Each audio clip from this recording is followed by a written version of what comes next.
What up, friends? If you cut me, I'll bleed pink. And today we're going to be reviewing Blackpink's newest album, Born Pink. That's a lot of pink. This is the second full-length album overall by K-pop girl group superstars Blackpink. Blackpink, like their boy group contemporaries BTS, really need no introduction at this point. They're the biggest girl group in the world and the most successful K-pop girl group internationally. This is all pretty impressive considering the fact that they've only been around since 2016, which is honestly crazy in retrospect. That is not very long in the grand scheme of things, that's for sure. Despite this though, they were never one of my personal favorite groups, even though they do have some bangers here and there. My biggest problem with Blackpink is they tend to be fairly predictable in their singles and their B-sides. They both follow a formula that you can kind of expect when you're going into a Blackpink project, and that formula isn't generally the most interesting thing. However, their last album was actually pretty fun in spite of that, and this new album seeks to kind of redefine their sound a bit. They definitely switch things up, and while I do appreciate that effort, they tend to struggle to actually make that work in actually engaging ways. Their lead single, Pink Venom, is a pretty strong start for the project though, featuring that sort of Middle Eastern influenced beat that's pretty popular in the K-pop scene right now, although with added bass and drum emphasis. The vocals are nice, and I'm especially loving the flows from Lisa and Jennie here. It's a pretty visceral pop tune overall. They really bring that energy. I also love that cocky and teasing anti-chorus that they got going on here. It really injects their personality into the song to where I feel like a lot of their contemporaries just don't do it justice like they do. It's just very committed, and I appreciate how it's not overly bombastic like a lot of Blackpink songs are, while still keeping the confident lyrics and energy. Shutdown is also a really fun one with a slick violin sample and a pulsing beat to go along with it. The flows are bouncy and fun and actually display a good amount of variety too. One thing that I'll always give to Blackpink is that their transitions from rapping to singing and vice versa are generally pretty smooth, and I think this track is a good example of that. I don't know, man, it's got confident vibes, sassy ad-libs and vocal flourishes, and some of the more clever lines on the project too, like bunch of wannabes that wanna be me three if I was you. We also got ones like, need a lesson, see the necklace, see these dresses, we don't buy it, we request it. Like, come on, that's fun. That's fun. The next track though, Type of Girl, is okay, I guess. The main premise for the beat in that harsh electro sample is pretty cool, but they just don't really do anything with it. The beat ends up feeling pretty rigid and low impact because of that, and I also find the pre-chorus on this track to be especially jarring. The vocals, while having attitude, also don't really have a lot of energy behind them, making the song feel kind of boring overall. I think Jisoo and Lisa's parts have the most personality on this track in particular, but it kind of just does its thing and leaves, which is unfortunate. Yeah is another song that's just kind of alright. However, this one does actually feature the girls taking part in the songwriting process, which is pretty cool. My main gripe with this track is the instrumentals. It just comes off as a fairly standard dance pop tune with a sort of guitar-driven edge. Like, it's just standard stuff. The chorus feels especially bland, kind of similar to Lovesick Girls from the previous album. The vocals are good, and the verses occasionally have those dazzling vibes that accentuate them, however, it's just nothing special overall. It is interesting how this track is a noticeably vulnerable moment lyrically for them.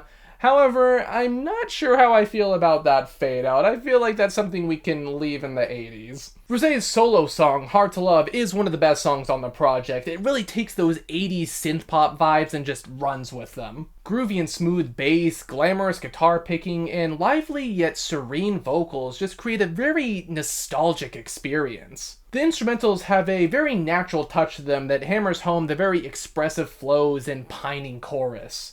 I also think that this is a great example of what Blackpink could pivot their sound to if they really wanted to. The lyrics are also pretty cool, flipping the whole love song angle on its head by taking an introspective moment on why she keeps having these failed relationships to begin with. The Happiest Girl is kind of a weird moment on the record for me. It's the one slow song on the project, but it almost feels off for Blackpink. It's a fairly standard piano-driven K-pop ballad, however, it doesn't sound raw enough to really convey those hardcore emotions, if that makes sense. It still has that very huge production that all of the other tracks on here have, which makes it sound a bit less real than I think the girls were intending.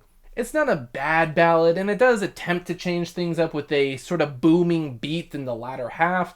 I just don't find it very interesting. Tally, though, is another fun song on the record, feeling very punchy and fuzzy in its beat. It's like if you had a pop rap track with an arena rock flair, which works better than you think. The vocal flows are interesting and varied, and I like the sort of rebellious pop edge that this track has. It's a very lush sounding tune, even though it's not really an intimate one or anything like that, and I also really like the omnipresent wall of sound effect here. I think it fits the track well. All of these elements accentuate the lyrics about the girls essentially having a rebellious takedown of all of the stereotypes facing women and how they're always perceived to be fragile and stuff like that, and society's expectations of them, especially in Korean society. It's all about, breaking down those walls, breaking down those stereotypes, and I think that's great. Unfortunately, the album ends on its worst note with Ready for Love. It's definitely the worst song on the project. It's by far the most generic synth-pop stuff out there, falling into basically every modern pop trope without even adding their own spin on it. The vocals are fine just because they're good vocalists, but it doesn't really have the sort of cocky presentation of their pop rap stuff or the lushness of their 80s synth-pop oriented stuff like on Rosé's solo. Literally anybody could have sang this song and nothing would have changed. It would have sounded the exact same. If you played this for me in a vacuum, I would not even be able to tell you that this was Blackpink, which is almost sacrilege when it comes to Blackpink because love them or hate them, they are like instantly recognizable, so this is just not it. The lyrics are also just kind of generic love song stuff, which does not fit their vibe at all. Overall, this album was just kind of middle of the road for me. It's got some good tracks and not many stand out as bad, but it's also not really doing anything with the sounds that it's trying to experiment with. Most of these songs are fine, but it lacks the commitment to the evolution that I feel like the girls want. They're not using their old formula as much, but they're just sticking to another new pre-established formula now, so in reality not much has changed. The vocal performances are the big highlights here, as they're generally very good and have a lot of personality in very true Blackpink fashion. Some beats and instrumentals show potential for a sound pivot, however, I feel like the girls and their producers really need to kind of sit down and think of what they want Blackpink's evolution to be. I feel like they don't have a solid vision of where the group should go from here, and this album, it kind of shows that. And as unfortunate as it is, this lack of commitment to a sound, this sort of uncertainty on where the group is headed, it's kind of awkward for a group their size. They're the biggest girl group on the planet. You'd think their producers, their management, whatever, they would put more care into them. Overall, though, I'm feeling a strong 5 on Blackpink's newest album. Of course, we do talk about album covers on this show, and I think this one is okay. Blackpink always have very simplistic and minimalistic album covers. I think this one's fine. I like the fangs. I like the very bold colors of the white with the pink and stuff like that. I honestly think you probably could have taken out the group's name and just put another set of fangs at the bottom, or maybe even shifted their name up a little bit into the middle and put another fang at the bottom. It kind of feels a bit lopsided in terms of weight. I think the just empty space on the bottom plus the fangs on the top, it kind of feels a bit top heavy, if that makes sense.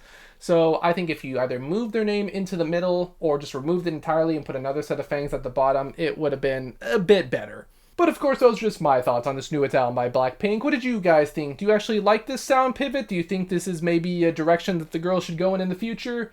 Or do you think they should kind of go back to the drawing board and figure out what works before they attempt it again?